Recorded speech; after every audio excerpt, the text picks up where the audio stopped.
وقال تعالى نحن نزلنا الذكر وإنا له لحافظون وقال تعالى لو أنزلنا هذا القرآن على جبل لرأيته خاشعا متصدعا من خشية الله صدق الله العظيم. بزرگان ملت، دانشوران قوم، میرے دوستوں اور میرے عزیز بھائیوں، اللہ رب العزت نے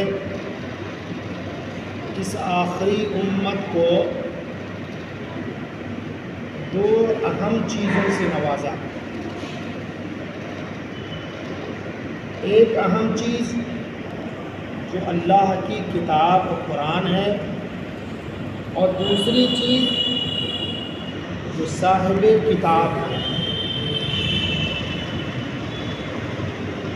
یہ قرآن کتاب کو سید الکتب کہا گیا، تو ہمارے آپ کا آقا صلی اللہ علیہ وسلم کو سید الانبیاء کہا. اور یہ دونوں اس امت کی فلاح بہبودی کے لیے اور اس امت کی ترقی کرنے کے لیے اور اس امت کو باعزت زندگی گزارنے کے لیے یہ دو چیزیں جو اللہ تعالیٰ نے عنایت کی ہیں، یہ بہت بڑی دولت ہے. جس زمانے میں لوگوں نے ان دونوں کی قدر کی اس زمانے میں لوگ کامیاب ہوئے، اور جس زمانے میں ان دونوں چیزوں کی ناقدری کی اللہ نے اس وقت کے لوگوں کو ناکامیاب کیا.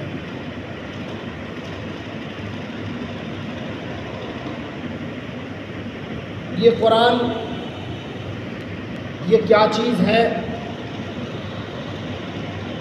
حضرت آدم علیہ السلام پر سے لے کے آخر الزمان پیغمبر صلی اللہ تعالی وسلم تک اس دنیا میں انسان کو فلاح بہبودی پانے کے لیے جو آسمانی تعلیم سے جو نوازا تھا وہ یہ ہے کہ جس زمانے میں لوگوں کو جس علم کی اور ہدایت کی ضرورت تھی، اللہ تعالیٰ نے اس وقت اس پیغمبر پر وہ آسمانی کتاب کو اتارا. جب اس کی ضرورت ختم ہو گئی تو اللہ نے نبی کو بھی منسوخ کر دیا اور ان کی کتاب کو بھی منسوخ کر دیا. لیکن جناب محمد رسول اللہ صلی اللہ علیہ وسلم دنیا میں تشریف لائے اور آپ کو اللہ تعالیٰ نے جو آسمانی تعلیمات قرآن کے ذریعہ سے دیا، فرمایا کہ یہ وہ تعلیمات ہیں جو اللہ تعالیٰ نے سوالات انبیاء علیہ السلام کی تعلیمات کو چھان کر اور نچوڑ کر یہ ان کے سامنے پیش کر دیا اور فرمایا اب رہتی دنیا تک کے لیے یہی تعلیم چلے گی. اور اعلان کر دیا اکملت لکم دینکم وَأَتْمَمْتُ عَلَيْكُمْ نِعْمَتِي وَرَضِيتُ لَكُمُ الْإِسْلَامَ دِينًا.